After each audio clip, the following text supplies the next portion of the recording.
Vamos a esperar a que Julio ponga la cámara espía. Ya, señor, ya está puesta. Hoy, después de una gran tertulia el miércoles pasado, vemos la segunda película de este director de Buñuel, con gran placer, ¿no?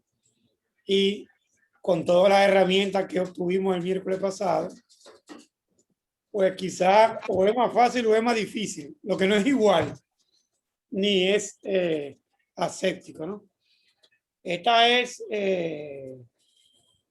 la última película de Buñuel, es una película tardía, que él la hizo ya, es como su último cartuchazo, sin querer hacer un spoiler a la siguiente presentación, pero es una película que él lo convencen de hacer, es como su mayor guiño, y él accede a filmarla, ¿no? Es una película ya más reciente, creo que es del 74, si mal no recuerdo de memoria, pero es del 76, perdón. Esta película, en el 76 la empezaron como a planificar, digamos.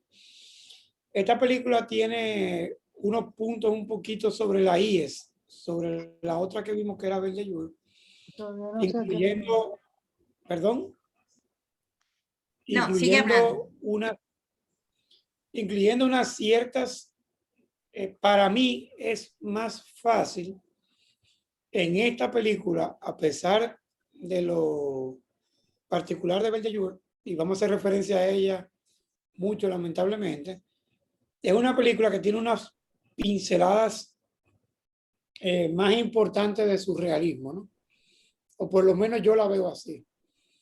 Hay unas posiciones muy particulares en la película, eh, que, que podemos hablar en la noche de hoy, que quien la vio atentamente puede ser que se haya dado cuenta, pero es una película un poquito más dinámica, es una película donde hay escenas fuertes de violencia, es una película donde hay una separación del sujeto, del actor.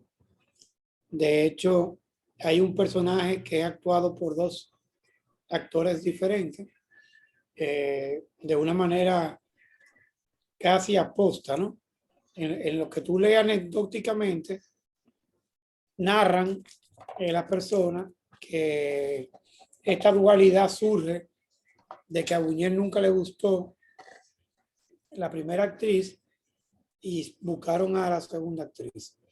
Pero él lo usa como un recurso y logra separar al personaje de la persona que actúa, ¿no?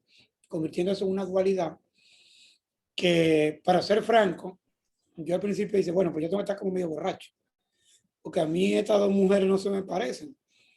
Pero cuando empecé a leer, dije, no, espérate, es verdad que son dos gente diferentes. Yo decía, vamos a bajar un poco al wiki, porque esto como que uno doy cuenta, ¿no?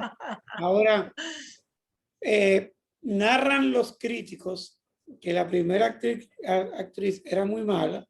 Yo parece que no tengo tanta finura de crítica, porque yo me la encontré bastante bien, pero ellos dicen que era muy mala y que la segunda Conchita de muchísimo mejor, ¿no?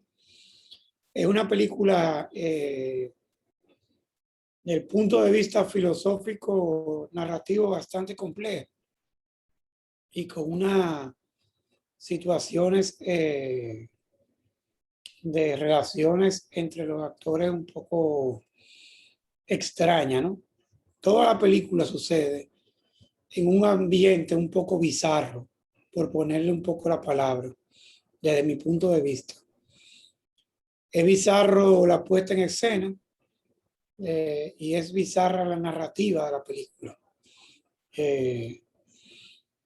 Sin entrar mucho en tema, antes que doña Ramonina, que nos va a dar una introducción ahora cuando yo le dé el paso, sin yo querer cambiar, hacer un spoiler de eso, a mí me parece que hay unas encuadres o unas o unas circunstancias de narración muy, muy particulares.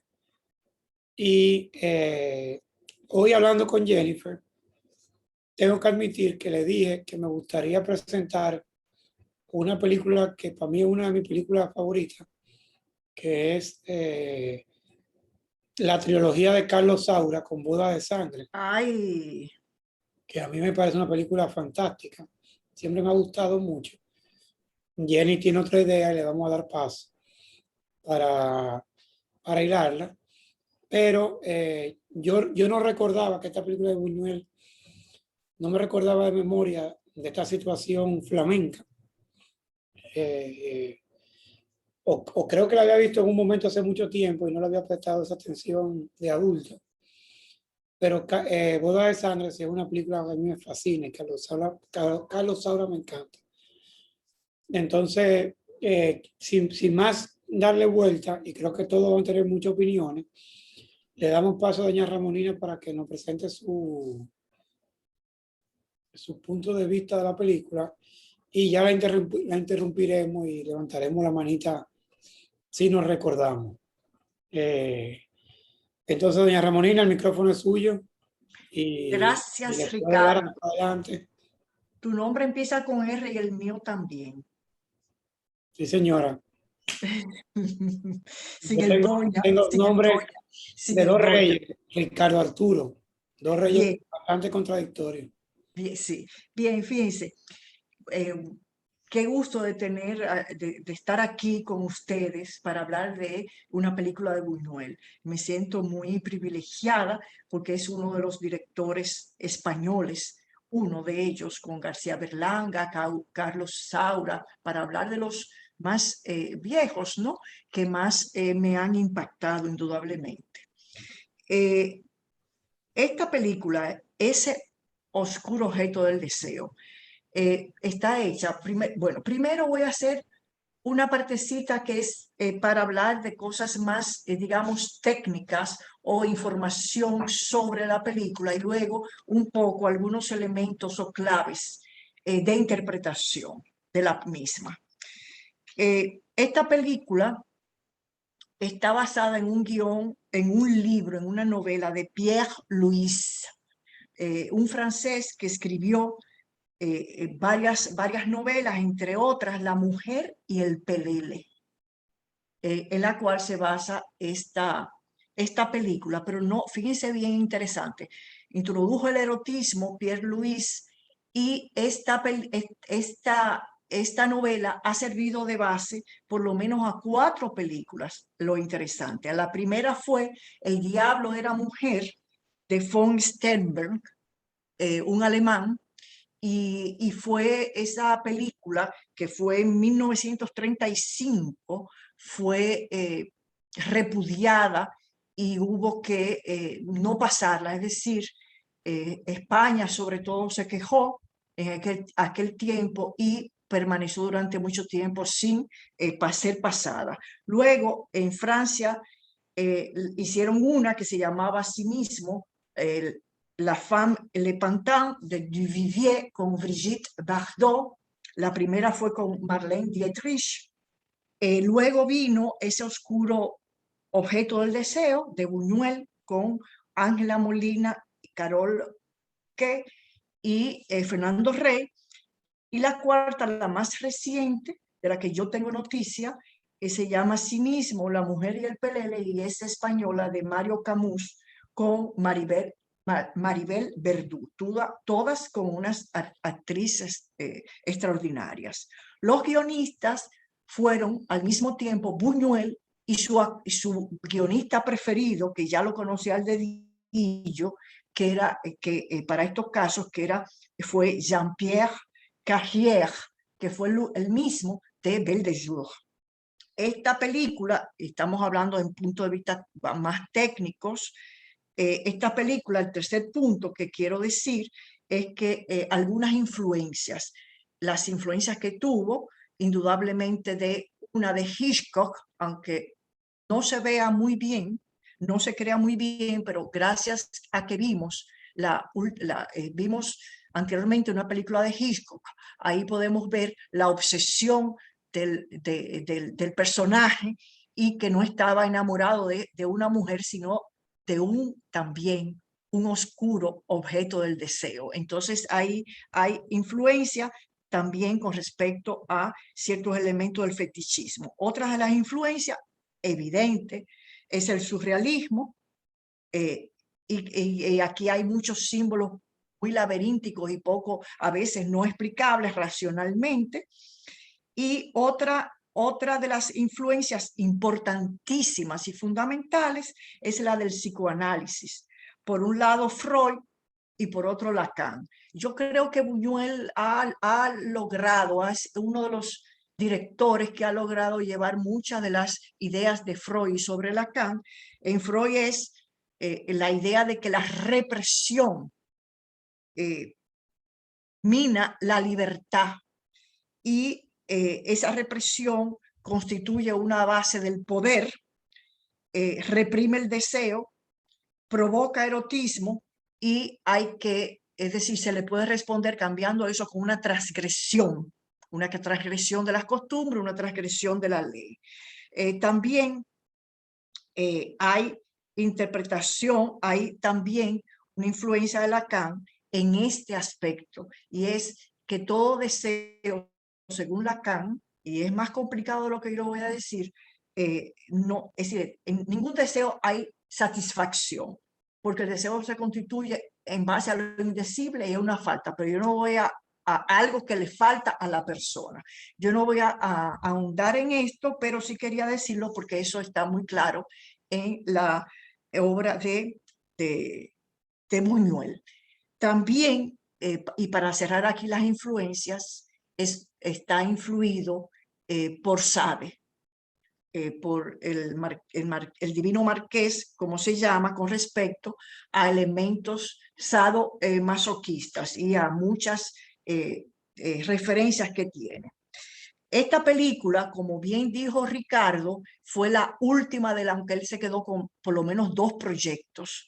La realizó a los años, ya tenía 77 años, y muchos consideran, yo no lo veo así, pero muchos consideran que es una película testamento, porque reúne muchos de sus temas que desarrolló, muchos, no todos, que desarrolló en algunas otras películas, como el deseo sexual, el erotismo, el fetichismo, la cuestión de la religión como algo que reprime, como una entidad represora que coarta la libertad y crea problemas en el individuo, la insatisfacción sexual, el masoquismo, la cuestión de lo doble, ya, ¿verdad?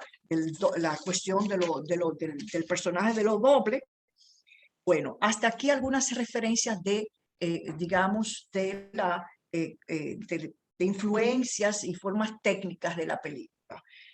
En este sentido, los que en este momento quieran servirse un chartreuse verde, pueden hacerlo tal como hizo el personaje de Mateo, ¿no? Que prefería esa bebida. Entonces, la película al inicio tiene un elemento que es anticipador, es decir, anticipa todo lo que viene. Si ustedes se recuerdan, eso es a mi modo de ver, esto es una interpretación que yo hago, a mi modo de ver, cuando él entra a una habitación, al principio cuando está haciendo la historia, su historia, porque es una historia desde el punto de vista de Mateo, una historia desde el punto de vista masculina. Es una historia, a diferencia de la película que vimos de Belle de Jour, que era un poco centrada en lo que pensaba Séverine, es decir, Séverine, pues ahora tenemos que el personaje que cuenta, el narrador, es una visión masculina. Claro, Séverine es una visión femenina, pero hecha por un autor masculino que es Buñuel.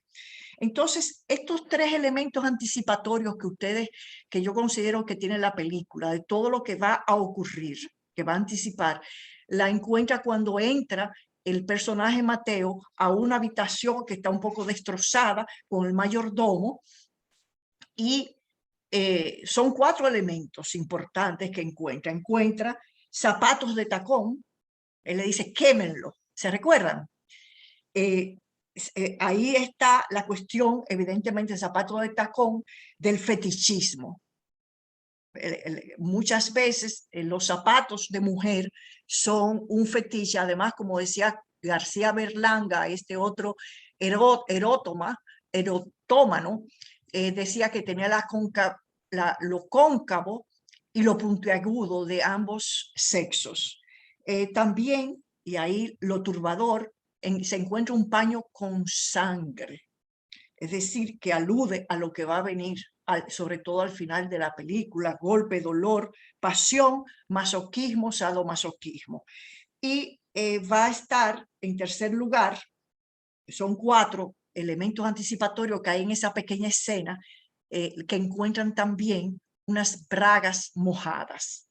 El mayordomo de una vez dice, parece, al haber sangre, la interpretación que dio es que parece que tenía miedo, es decir, que se haría orinado en los pantalones, ¿no? Pero también esa es la interpretación del mayordomo. Además de eso, puede ser una interpretación, otra interpretación de unos panties, de unas bragas mojadas, es una excitación sexual. Sangre, excitación sexual y fetichismo.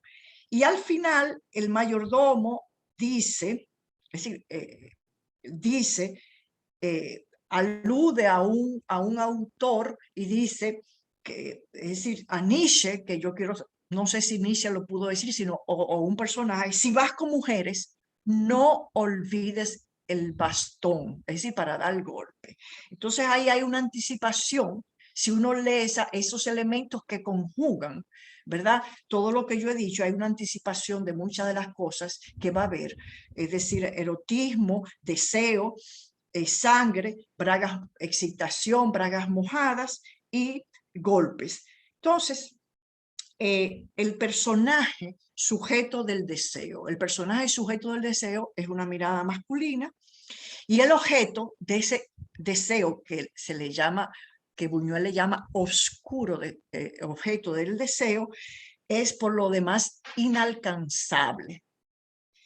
Este otro elemento no necesariamente es la mujer, sino, como Lacan señala, una falta, es decir, una falta en el individuo, un placer.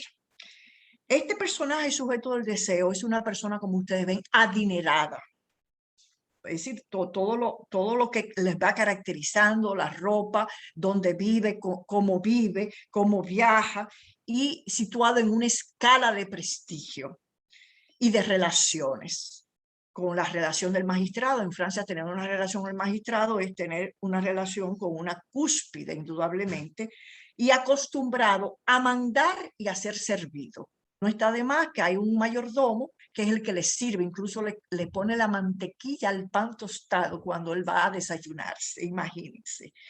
Y ese tiene poder, el poder de comprar, de ser servido, de mandar y también de pagar y obtener cosas a cambio. Ese es el personaje sujeto del deseo.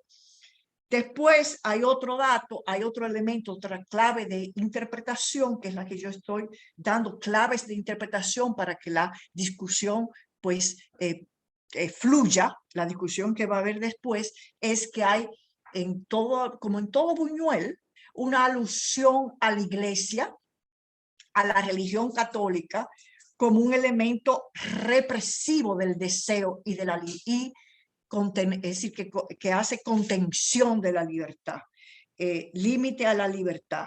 Es decir, hay una representación, y a mi modo de ver, y no solamente yo, sino que eso está bien explícito, está representada en la madre de Conchita. Es decir, esa madre de Conchita no quiere que ella salga, no quiere que ella trabaje, no quiere que ella haga esto. Sin embargo, sí toma dinero. Acá, es decir, sí toma dinero del sujeto del deseo, aunque no lo pueda cumplir, que es algo, también otra crítica que hace Buñuel de la Iglesia y de la religión católica. Luego hay muchas referencias a la cuestión católica, cruces en la habitación de Conchita, en Sevilla una especie de procesión religiosa, todo el mundo vestido de negro, es decir, hay muchas referencias a la iglesia como un elemento, digamos, de contención, de represión, etc. También otro elemento importante que se repite en Buñuel, otra clave de interpretación, es la cuestión del doble. Ya Ricardo dijo en esta ocasión, ¿verdad? Séverine tenía dos facetas, gélida y apasionada.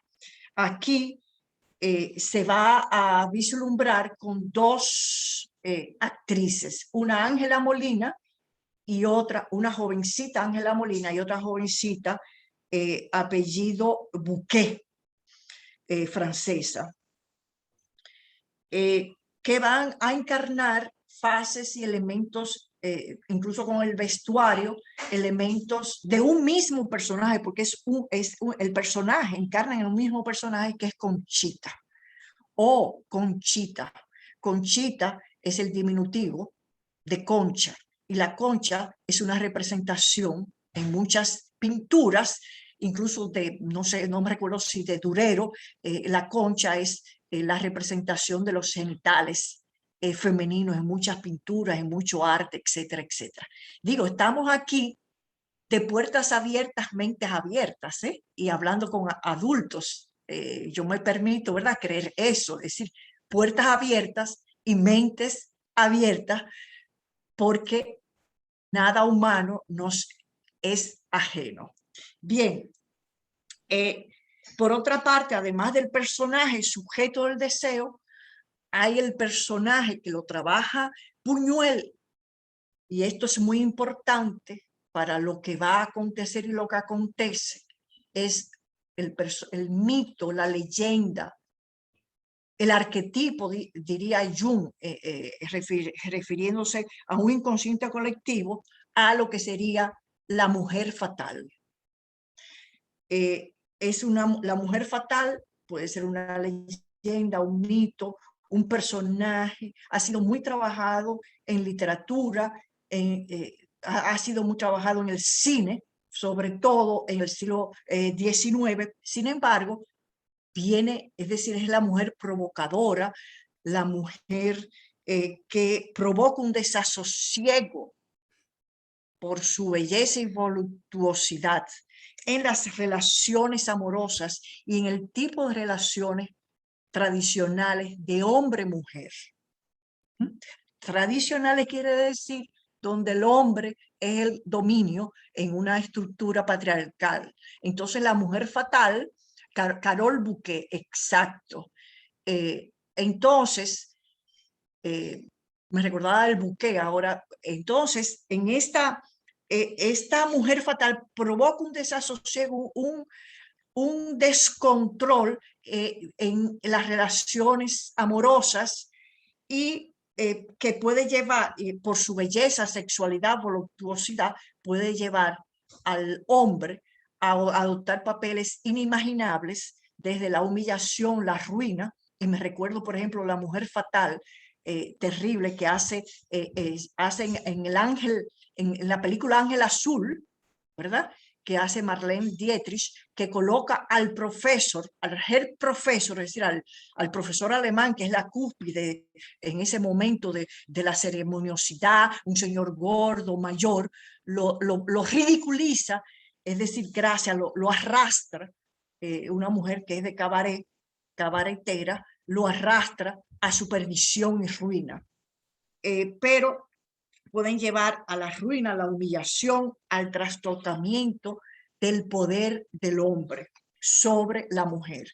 Este mito de mujer fatal, esta leyenda, este ícono de mujer fatal, proviene, ustedes saben, es extraordinario, porque proviene de la civilización babilónica, y es retomada por la cuestión judía, con el famoso personaje Lilith, ¿verdad?, que lleva a la ruina. Es decir, en esa tradición es la primera mujer de Adán, abandona a Adán y tiene relaciones con una serie de personas trastocando ese orden patriarcal.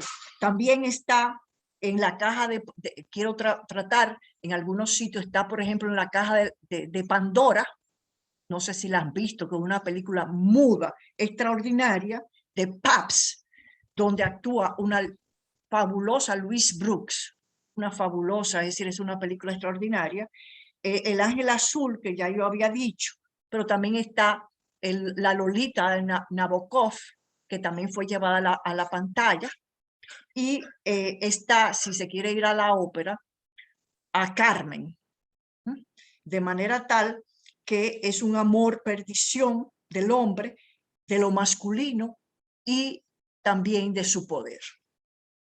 Conchita, en sus dos vertientes actorales, se insinúa, se brinda, promete satisfacer el deseo sexual del personaje masculino para constantemente aplazarlo, darle vuelta en una serie de manifestaciones eróticas. Es el acto sexual, provoca un deseo de un acto sexual como exaltación del deseo sexual, pero siempre lo revoca, lo aplaza, se deja mirar, se deja tocar, provocar, prometer.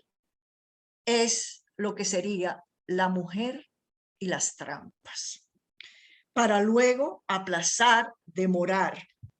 Entonces ahí está ese deseo por parte del sujeto deseante, ese deseo insaciable, siempre insatisfecho, que se convierte en una obsesión en este Mateo. Y Conchita, indudablemente, ese personaje de mujer fatal, lo engaña, entre comillas, se burla, le saca dinero, hasta una casa, y establece una correspondencia, un intercambio, lo que llamamos un intercambio no correspondido. Es decir, recibe pero no suelta. Semidesnuda para excitarlo y ya se había puesto, no obstante, es decir, es expresamente un corsé que viene a ser como un cinturón de castidad. Entonces, hay un momento para mí muy interesante en lo que dice Conchita, o pone a decir el actor o el director en Conchita, y dice en un momento muy, muy fuerte, es: ¿quieres lo que yo no te daré? No soy yo lo que quieres, aduciendo que el deseo es algo de lo indecible y no se satisfaría nunca, aún poseyéndola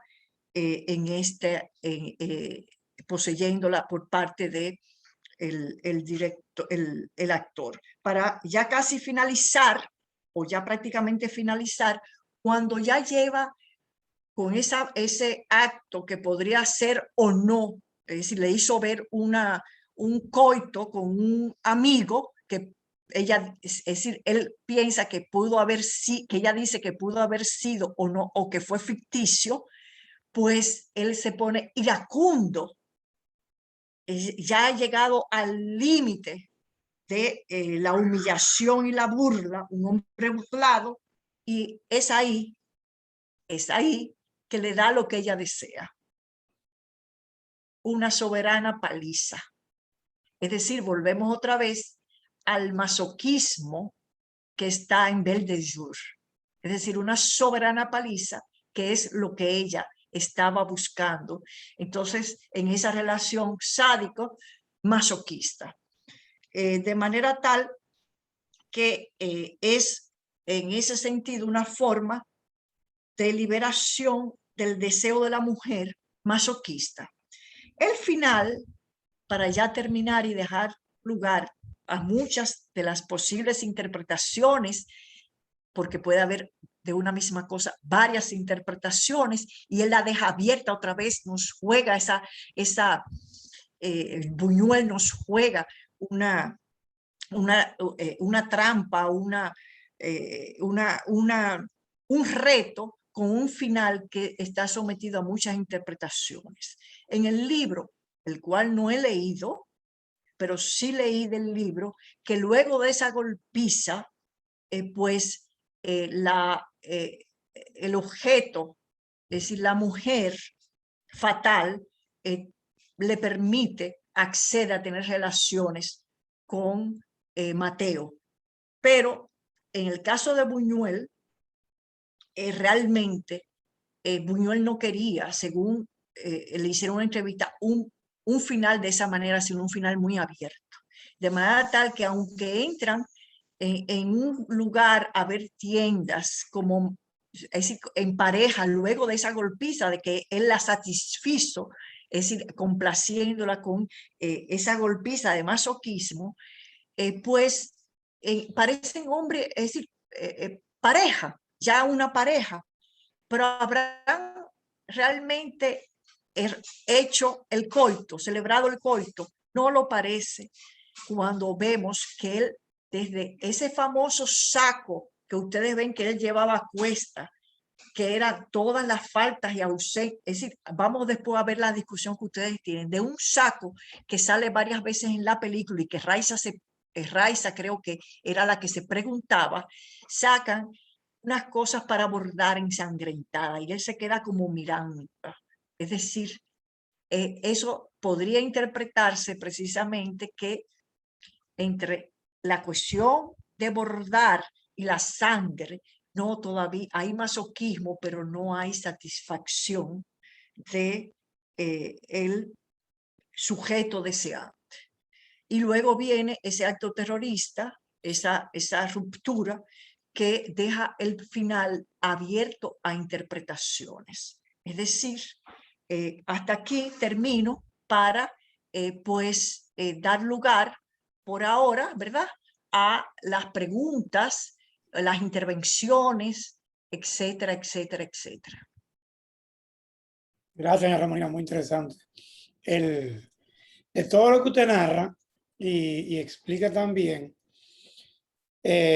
quizás es complejo de darse cuenta o de explicar esta relación que existe entre normalmente en la sociedad, normalmente entre comillas, donde un hombre mayor y adinerado mantiene una relación simbiótica con una muchacha que no necesariamente llegan a relaciones sexuales, sino que son un poco de papá e hija, y estas muchachas son como mantenidas o sobornadas, ¿no? Casi compradas en su diario vivir para servir como, también entre comillas, señoras de compañía. Y hay como esa relación un poco masoquistas de que las tienen. A mí de la película, y particularmente me llamó mucho la atención y por eso lo voy a hablar ahora, me causa mucha llamado a reflexión la puesta en escena, ¿no? Por ejemplo, el hecho del viaje en el tren sobre viajar en el avión y este hecho de viajar en tren donde los pasajeros viajan acompañados y se convierte, me acordaba a mí un poco al de Cameron, al contador de cuentos, ¿no? Y a este público que se presta a oír el cuento, ¿no? Me llamaba mucho atención a eso, a estos cuentos medievales, ¿no? Donde incluso hay un enano, el enano de turno, una niña que oye el cuento sin importar su edad, una señora que coincidencialmente es vecina del barrio, un señor muy serio que casi no lo dejan hablar. Entonces, hay una acción de narración de un cuento, a mí me parecía como el de Cameron, ¿no? Pero me llamaba la atención eso, me llama mucho la atención en toda la película, y es mi personaje favorito, el mayordomo, que es casi como su alter ego, ¿no? Es la persona que va diciendo todas las frases impúdicas, ¿no? Dele un palo, mátela. Usted no va a hacer nada con ella. Mata a un ratón. En toda la película aparecen una serie de cosas raras, un ratón, una mosca, un cerdo. O sea, la película tiene una trama que va sucediendo paralela a la narrativa lógica, muy surrealista, y que Buñuel en un momento usa como carta de presentación y le garantiza a los productores, no, mire, esta película se va a ver en todos los cines, hasta los niños lo van a ver y no se van a escandalizar, porque él sabía que era capaz de tener un mensaje muy subliminal y muy en una capa muy sofisticada, ¿no? Como el hecho de que detrás de la película están toda una serie de actos terroristas. Todo el tiempo están pensando que hay un acto terrorista, ¿no? De un grupo terrorista con un nombre muy sugerente, que son los niños adoradores del niño Jesús, que es como una cosa totalmente extraña, ¿no? O irreverente.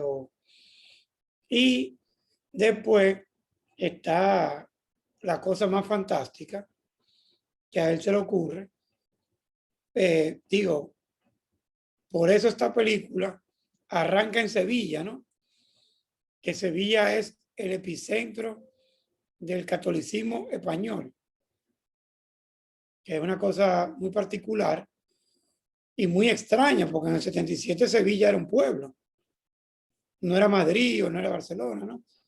Pero colocar a una mujer a bailar sevillana desnuda con un público japonés, Hoy, eso es como, se acabó la película, ¿no? O sea, ahí estamos ya como de cabeza, digamos. Y es importante porque en esta intervención yo quisiera poner de manifiesto las herramientas sobradas con las que cuenta Buñuel para contar lo que a él le interesa, ¿no? Es magistral. Es es un personaje de un cierto nivel de seguridad de todas estos destornilladores, martillos, serruchos, de todas estas herramientas para contar todas estas capas. Ya está, ya acabo. Para no romper la tradición, Jenny, dale el paso a doña Lucita y a Laura. Tenemos a Judy que había levantado la mano Y a primero, Judy. que se le fue adelante a doña Lucita y a Laura. Perdón, pero lo mío es rápido, porque yo ni voy a hablar de él ni de ella para no morirme, porque yo era desesperante, el papel de ella a mí me desesperaba y el de ni se diga. Yo voy a hablar de la mamá. A mí me causó la mamá, yo siento que como Ricardo comenzó a hablar del catolicismo, o sea, pusieron a esta señora súper católica, que yo la quiero matar, de que mi hija yo prefiero que no trabaje, pero que reciba dinero de un hombre. Explícame, o sea, yo me quería morir con esa mamá, o sea, yo quería de verdad que yo dije, eso es lo único que yo tengo, estoy histérica con esa mamá. ¿Qué Pero aquí tan eso es católica? estándar, Judy. ¿Cómo? Aquí eso es estándar. Sí, pero por favor, o sea, en esa época, vamos a irnos a esa época, esta mujer de que rezando y que su hija pueda coger y ella misma aceptarle dinero a un señor, a un viejo verde, o sea, es pobre, que ni tan viejo era, porque eso era lo grande, que Conchita lo veía más vieja de la cuenta, pero nada, la película es excelente, no me gustó, o sea, es muy buena película, muy buena explicación, doña Ramonina, gracias, y Ricardo, pero el papel de la mamá yo quería, o sea, el de ellos dos me mortificaba, por él porque no podía ser tan naive y tan inocente, el de ella porque no podía ser tan actriz en el papel que ella lleva, o sea, cómo que esa relación con el Ramoncito, la guitarra la toca quien yo quiero, o sea, toda esa cosita, pero la de la mamá, o sea, es increíble cómo ese señor pudo poner la iglesia tan presente, porque ya salió mucho, y constante. Buenas noches. Le dejo la palabra a doña Lucita y a Pero Laura. eso, Judy, y yo quisiera hacer un aporte ahí, breve. Fíjate, él es el que desea, ¿no? Él es el que desea. Pero al final, él lo que quiere es ser deseado también, ¿no? Y ella nunca le da esa satisfacción. O sea, es un poco lo que yo mencionaba el otro día, el miércoles, del juego del espectador mirado, ¿no? O sea, es un poco, él la quiere a ella y él obviamente la puede tener porque le metió un pecozón que la sentó en un momento de una manera muy masoquista. Pero lo que él quiere en el fondo es que ella lo desea a él y ella nunca le da ese gusto a él, nunca se lo permite, ¿no? Pero no voy a hablar más. Vamos, doña Lucía y Laura. Sí, tenemos la manita de Lucita y Laura, luego de Pedro Villanueva, y es bueno aclarar que si nos pusieran a describir la película en esta época, trata sobre un sugar daddy y una chapi, ¿verdad? Estamos todos de acuerdo, ¿verdad? Lucita y Laura. Hola, buenas noches. Yo quisiera primero dar las gracias a doña Ramonina y a Ricardo por tan excelente y detallada presentación. Muchas gracias. Y señalar 3 breves puntos. Primero, los deseos homicidas de Mateo, que él los expresa claramente cuando dice: yo prefería echarle un balde de agua fría y no matarla. Pero realmente es una película con muchas aristas, porque ese asunto de que él no la quiso matar, pero hay mucha violencia. Hoy día quizás pudiese ser calificada como una película con mucha violencia doméstica, agresión a la mujer. Entonces, ella le devuelve el cubetazo porque es una joven sadomasoquista, agresiva, rebelde, ambiciosa, mortificadora. Y el otro punto que quería mencionar era que en un momento dado, me parece que era un parque, sale una madre pidiendo limosna con un supuesto bebé cargado en sus brazos y se acerca a Mateo a pedirle limosna. Entonces pudiera interpretarse, porque al ser una película surrealista donde cada quien pudiese interpretarse como que ese cerdito, porque uno cree que va a haber un bebé y lo que hay es un cerdito, que es el bebé Mateo, que se siente maltratado por su propia madre. Entonces por eso él aguanta y aguanta y aguanta, porque quizás fue una persona maltratada por su mamá y él un bebé, un niño, un joven, un adulto indefenso. Una madre quizás sádica versus un bebé indefenso. Y por otro lado, el final hay una mezcla primero de la delicadeza de esa vitrina, donde hay una delicada mano, valga la redundancia, surciendo ese encaje, y ahí mismo sucede ese atentado terrorista, donde en mi interpretación, pues se diluye la pareja, no puede consumarse lo que él tanto deseaba y ella tanto le negaba. No sé si mami quiera decir algo. Bueno, pues es todo. Muchas gracias. Muy bien, muchas gracias, Laura. Doña Lucita, le esperamos luego. Tenemos la manita de Pedro. Pedro.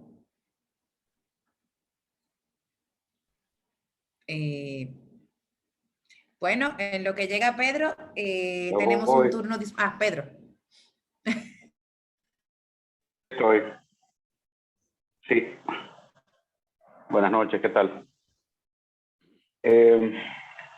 Bueno, yo quiero tratar un tema, cómo llegaron esas dos actrices a hacer el papel de Conchita.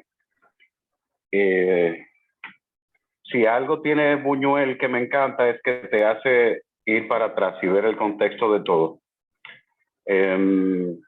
Resulta que el papel fue, el productor le asignó el papel a María Schneider. Esta actriz fue elegida y comenzó el rodaje con ella, más después se echó para atrás, se salió del proyecto.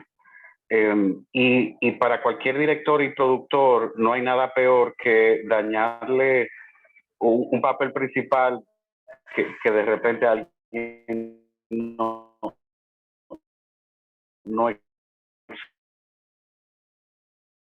prácticamente romper el proyecto. No obstante, esto no es una opinión, sino es algo que leí sobre críticos que hablan de esta historia, de que en ese momento, nombrando, la dejó trastocada, y todo el mundo sabe aquí todas las consecuencias psicológicas que tuvo la vida de esa actriz a partir de ese papel. Y esto no es más que una consecuencia de ese trastorno que ya todos sabemos. Pues resulta que dice la anécdota que el productor, queriendo sacar a flote este proyecto que ya está rodando, que ya está montado, dice, óyeme, este papel es tan complejo que ameritaría que haya, le dice el director, amerita que hayan hasta 2 actrices, porque dudo que haya una que pueda encarnar todo lo que quiero que encarne. Y el productor le tomó literal la insinuación y dijo, voilà, eso es lo que vamos a hacer, vamos a buscar 2 mujeres. Y dice, no, yo no quiero buscar 2 mujeres, yo no necesito buscar 2 actrices, es una, pero por la complejidad de lo que busco, es casi como que tenemos que buscar 2. Y él dijo, no, déjalo así, porque quiero que esto se vea como algo novedoso, vamos a jugar con la dualidad. Hay una Carol Bouquet que doña Ramonina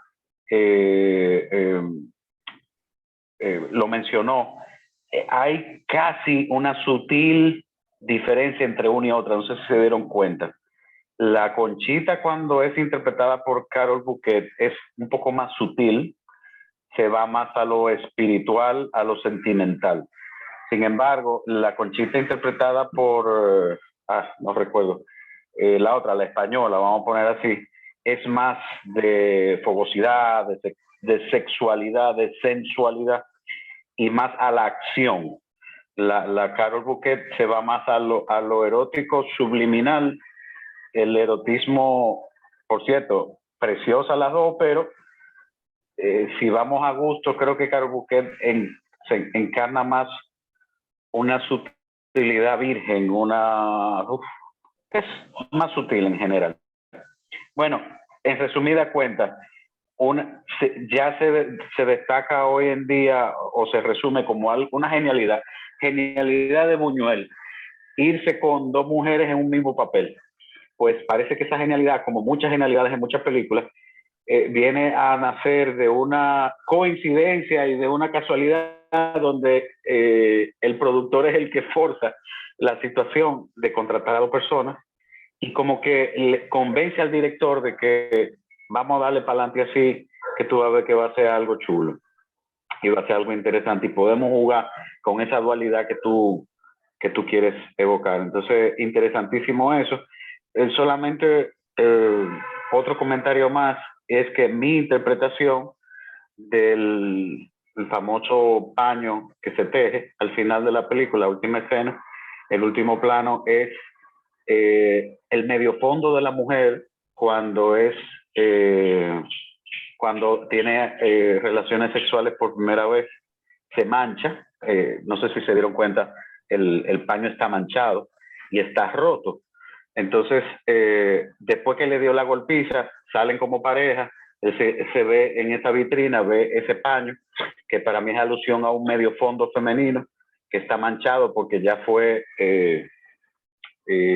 penetrado, vamos a poner así, y se está surciendo para cerrar el paño de nuevo, y ya luego se cierra con broche de oro el plano y hay una explosión que para mí la deducción es que a partir de que convierto en realidad mi último y mi ulterior deseo de poseer y de penetrar al objeto de deseo, pues ya merezco no vivir más, ya se cumplen mis deseos. Básicamente esa es mi interpretación de ese último paso. Muchas gracias. Sí, hay algo que es muy masculino, que es esa persecución de las cosas, ¿no? Por ejemplo, casi siempre en ese afán de poder comprar, obtener o perseguir cosas, ¿no? Y él lo hace. Yo hoy, entre lo que estuve leyendo, me topé con una cosa que voy a traer el tema, es una cosa que yo nunca en mi vida había visto, o no lo había leído, digamos.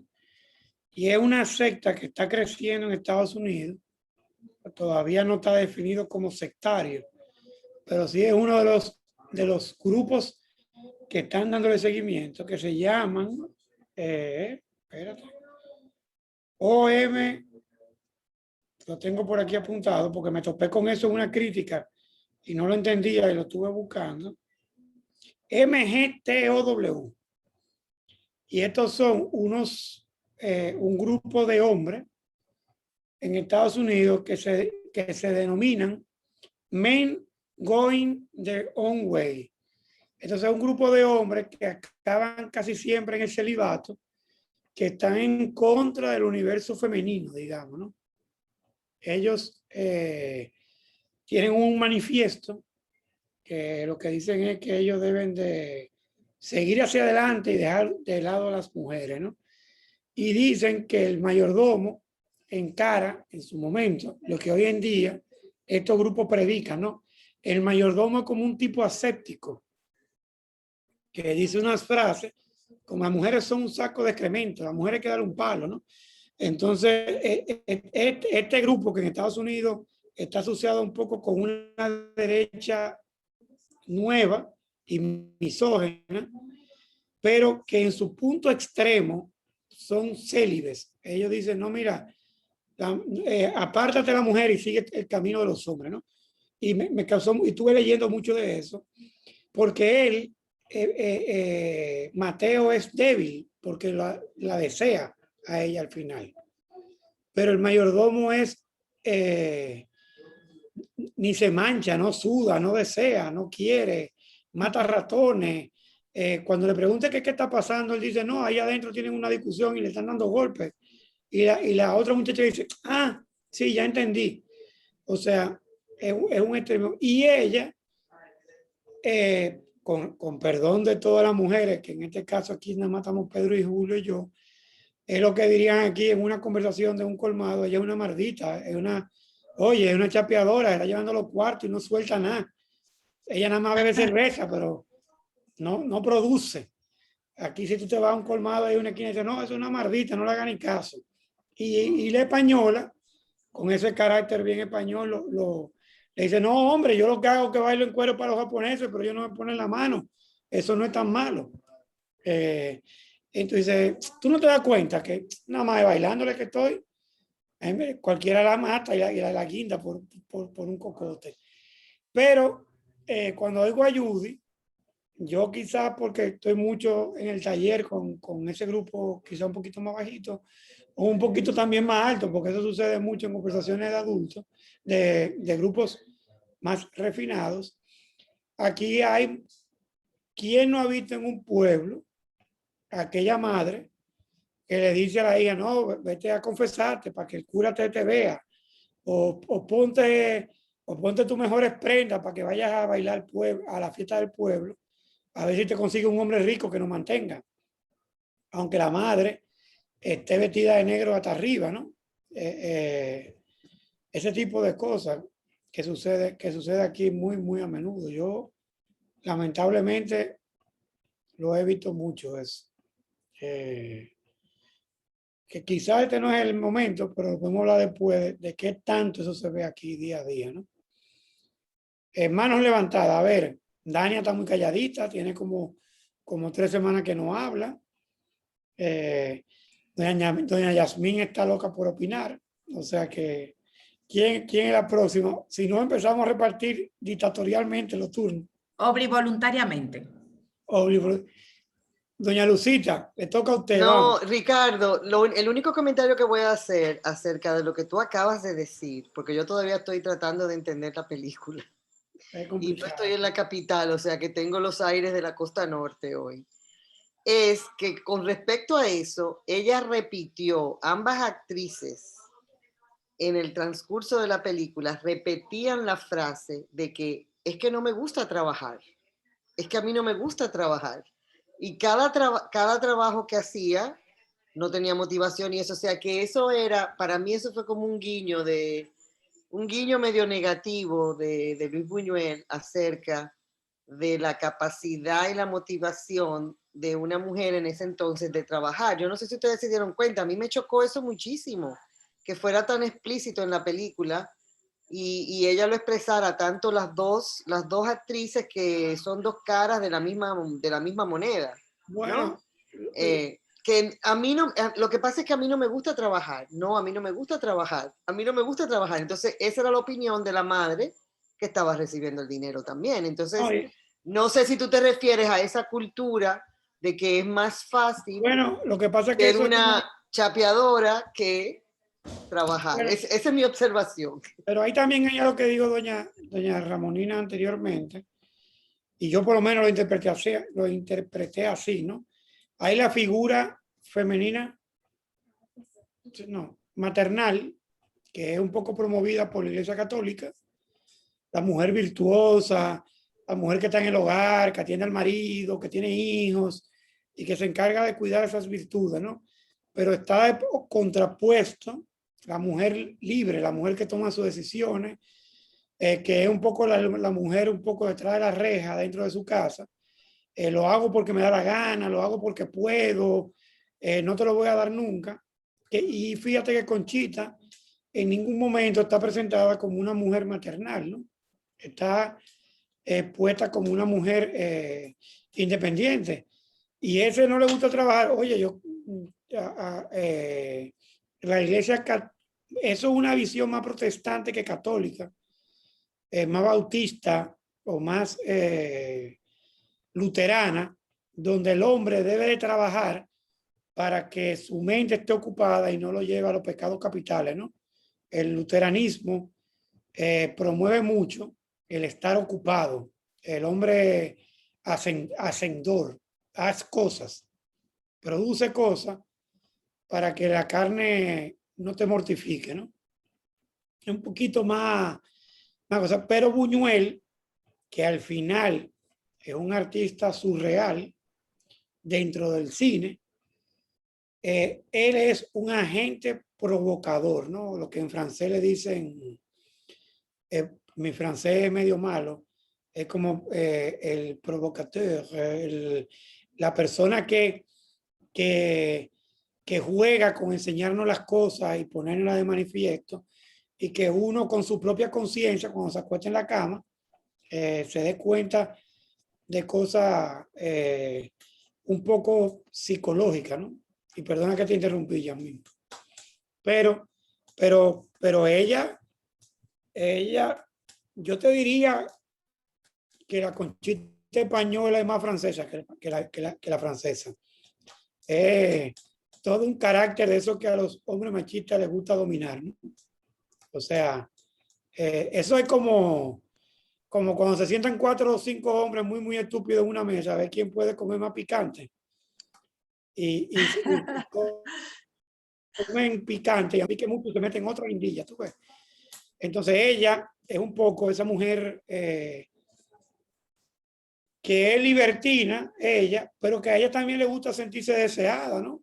Y cuando él le mete los pecosones y la abandona, pues ella vuelve, le pide perdón y ve no sé cuánto, porque hay una relación un poco simbiótica ahí entre dolor y deseo y deseado, ¿no? Ahora, lo más magistral de la película es lo sutil que es.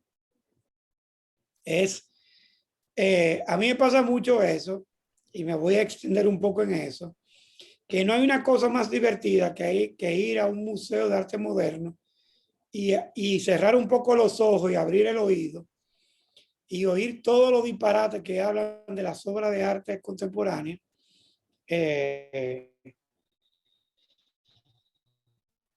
Sí, cuando la persona no tiene mucho bagaje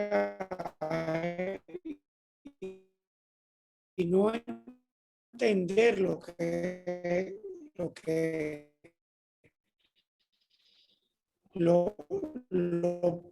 provocado. Lo único, Buñuel, lo único que le pudiera preocupar es qué tanto él se puede explicar con esa película. Decía él en una entrevista, y la leí varias veces hoy, que al final a él lo que le preocupaba de la vida eran 3 o 4 situaciones. Y que lo que él hizo todo el tiempo fue jugar un poco a cuáles desenlaces las mismas situaciones pudieran llevar, ¿no? A mí me da mucha risa en esta película y me da mucha gracia que el enano es un psiquiatra. Y el enano, en el vagón del tren, él explica lo que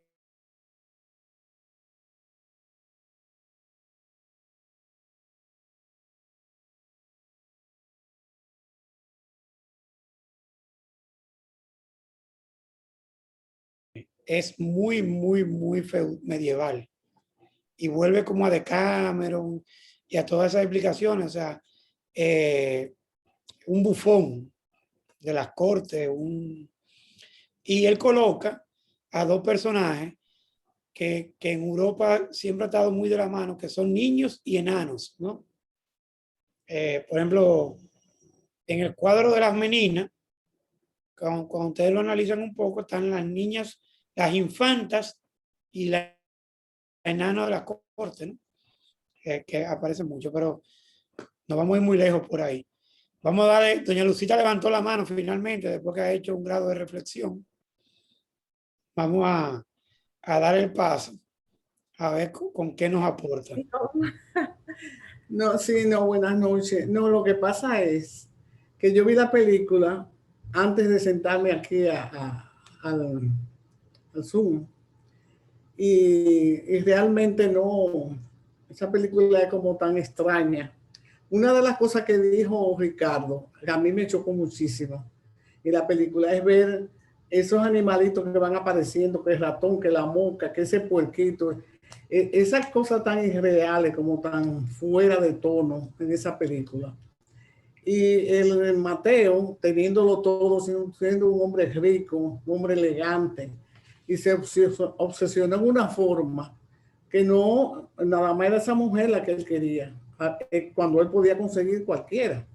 Y él se convirtió en una caricatura de sí mismo. Esa es la realidad. Él se volvió un disparate. Y Los eso hombres se ponen de ridículo a veces. sí, un ridículo. Entonces, lo que dijo Ricardo es cierto.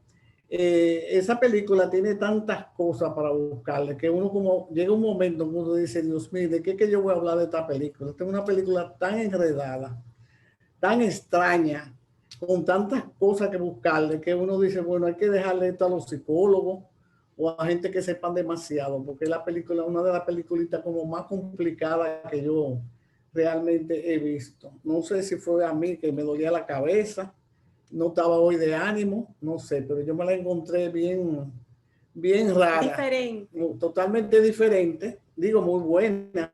Las actuaciones de él, la actuación de él para mí, yo me la encontré excelente. Y la de la segunda Conchita, porque la de la primera me la encontré como muy boba. Ahora, las cosas, esa muchacha era muy bellaca. Y por más que digan que le dieron golpe, que las galletas, mira, cualquiera le daba una galleta, aunque se lo llevaran preso, porque ahora se lo llevarían preso. De que muy bien merecida. Muy merecida, 40 galletas era que había que darle, porque la muchacha era muy bellaca. Pero él por momento estaba de galleta también, ¿eh? Porque desespera. Sí. Él tiene esa actuación de la mamá, esa fue de las cosas que más me mortificó, igual que a Judy. Ajá, yo. A mí eso me pareció tan extraño. ¿Por qué? porque, bueno, eso es también para hablar mal de la religión. Eso fue para poner ese punto de la religión ahí y de esa cosa tan que tienen muchos españoles, no voy a decir todos, pero muchos españoles, sobre todo en ese momento, de ese fervor tan extraño que tienen, de que van a la iglesia y después que salen de la iglesia acaban con todo el mundo, pero lo encuentran normal. Entonces la mamá se pasaba el día entero rezando por su esposo, decía. Pero ella decía, que fue de las cosas que más me chocó, que no quería ni ella trabajar, ni que trabajara la hija. Pero resulta que aunque ustedes digan que ella no trabajaba, ella trabajaba porque ella estaba en un conjunto y bailaba todas las noches español, señores. Eso, ella bailaba todas las noches. Ella andaba con ese conjunto, con esos muchachos que inclusive le robaron a él y después le devolvieron el dinero. Pero ese era su trabajo, aparte de otros trabajos que tenía. Entonces, ella no se acostaba con él. Pero entonces bailaba desnudo con esos pobres japoneses que sé yo que eran, que quedaban bicos ellos. Ella formaba parte de un tour en el que ella hacía ese espectáculo y era tan santa. Entonces hay esa dualidad en esa película. Bueno, ese surrealismo en todas las cosas. Pero nada. Doña Lucita. Mosita, ¿cómo era que ella decía Mosita? Tan santa porque ella le habló mentira. Claro. Entonces la mamá no tan santa porque ella dijo que iba a descansar, que iba a dar una siesta y no era verdad, ella habló mentira. Una de las cosas de esa película, o sea, el papel de esa muchacha que se hacía pasar como tan buena y de la mamá y aprovechaban todo ese dinero y ella hacía de todo, pero no.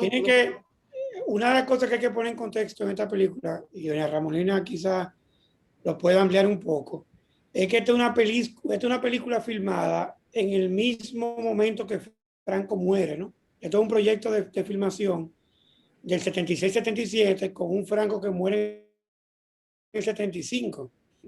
Entonces, esta es una España que está saliendo de una etapa medio feudal, o sea, medio de atraso con respecto a Europa, porque yo me acuerdo en el 77 que en España no había ni jean, o sea, un pantalón vaquero, o sea, eso no existía, lo que había, todo el mundo andaba con chaqueta, traje de mezclilla.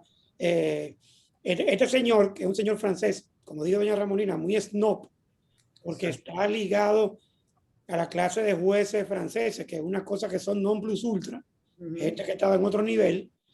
Es un señor que viaja en su carro, tiene chofer en aquella España, o sea, oye, una gente con chofer y un carro en la España del 77, eso era una cosa, Jesús María José, ¿no? Viaja con su sirviente, con un mayordomo, con muchacha de servicio. Aquella España de los francos, los japoneses iban en manada a esa España a descubrirla, porque eso era o sea, hay que entender lo que era la España de Franco de los 70, ¿eh? Eso era una y él alquiló un chateau, no alquiló un apartamentico cualquiera, o sea, eso era claro, una o sea, mansión. por ejemplo, ese trato que tiene él en Sevilla en el 70, viniendo de París, eso es como una burla casi, ¿no? Eso es como que tú estés aquí en Dajabón o en un sitio muy, muy pobre, o sea, en aquel momento viniendo de París, ¿no? O sea, ¿a qué iba un señor de esa edad soltero a Sevilla? Con una muchachita de servicio que era también un cromo, porque la muchacha era preciosa. No me tú ¿Qué, perdón? Perdón. Entonces esa hay que verla en ese contexto. El 77 en España era un momento sumamente complicado. Digo lo que yo he leído, ¿no? O lo que yo me recuerdo. En el pueblo de mi papá, si tú caminabas por la acera de la izquierda, es que tú eras comunista. Y si tú caminabas por la acera de la derecha, tú eras de la iglesia. Y a mí se me olvidaba esa vaina. Y mi tía me decía, Ricardo, por la derecha siempre. Y yo, ¿qué carajo será lo que me quiere decir mi tía? Que caminara por la acera de la derecha, sobre todo cuando la calle era de 2 vías. Decía, yo no entiendo nada de lo que tú me estás diciendo, tía. Me dice, no, no, es por aquí, por la acera de la derecha. Y yo, pero que no importa, porque si caminamos al revés. Por ejemplo, los curas andaban con sotana el día entero en los pueblos. Y caminaban con sotana y bajaban a la fiesta. Y cuando bajaban a la fiesta, cambiaban hasta la música. Llegaba un cura con sotana a una fiesta y se acababa la fiesta ahí mismo. O esas iglesias, que eran una iglesia